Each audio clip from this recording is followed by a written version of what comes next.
Please don't interrupt me. Please don't interrupt me. You ask me a question. Please.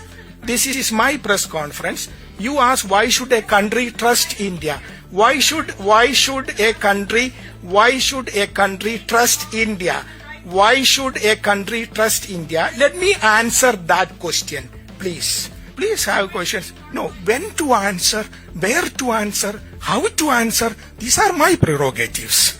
You ask a question, don't ask me to answer in a particular way. Hi, my name is Hella. I come from the Norwegian newspaper Dagsavisen.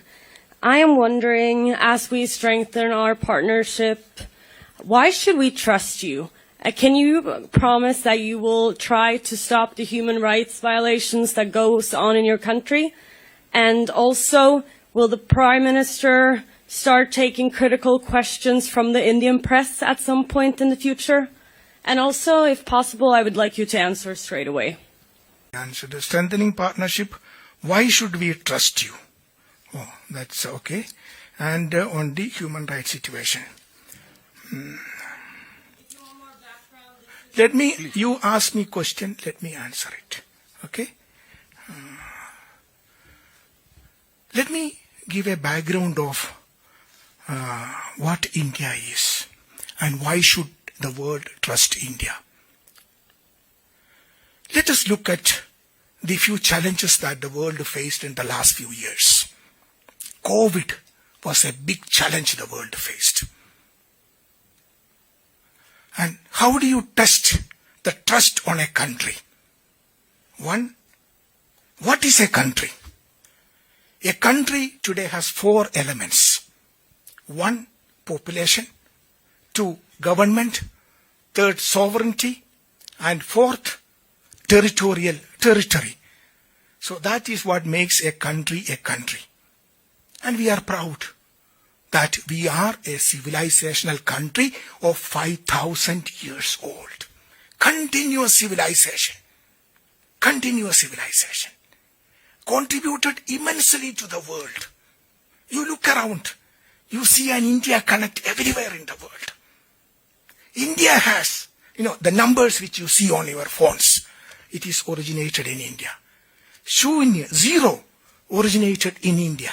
Chess originated in India. So we are proud of that civilization. Yoga, which the world admires today, it originated in India. India had epics and books. Let me answer the question. Please don't interrupt me. You ask me a question, please.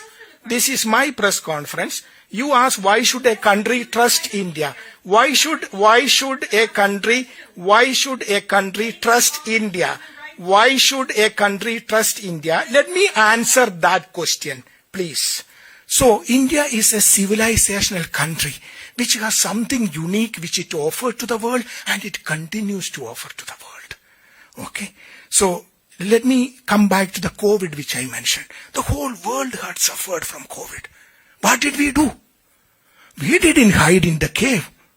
We didn't say that we don't help the world. We came out offering helping hand to the world. That brings trust. And I'm very happy that that trust is appreciated by the world. We supplied vaccines to more than 100 countries. That brings trust. That brings confidence for the world. Second, we supplied medicines to 150 countries. That brings trust. And that is what the world is trusting us. Let me give you an example. We organized the G20 Summit 2023. It was a divided world. World was divided immediately after the Ukraine-Russia conflict. In a divided world, what did India do? India was able to bring the world together.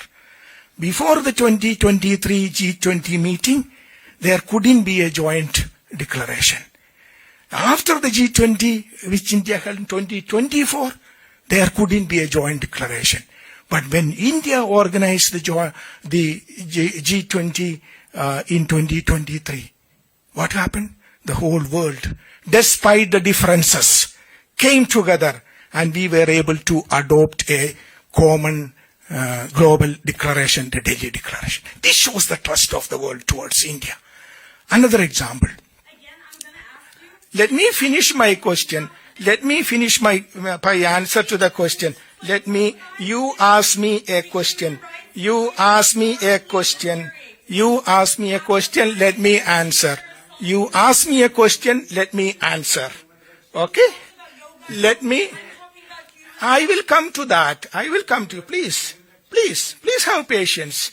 Please have questions. No, when to answer, where to answer, how to answer, these are my prerogatives. You asked a question, don't ask me to answer in a particular way. Let me answer. I will answer. Your first question was on trust on India. You know what India did when we were doing the G20? We, immediately before that, we did 3 summits. This is the Voice of Global South Summit. Why did we do that? 125 countries participated in the summit when my Honorable Prime Minister did that summit. We used that summit to understand and appreciate the challenges that the Global South faces. We were able to understand it, appreciate it, and bring those challenges and their aspirations to the main table of the G20. This is appreciated. This is what brings trust to the table. Then what did we do? First time in the history of G20, we were able to get African Union as a permanent member of G20.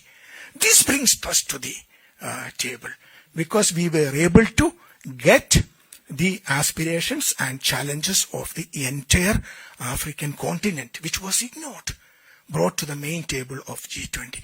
This brings trust to the world, and that is what we enjoy. We recently organized the AI Summit, Artificial Intelligence Impact Summit.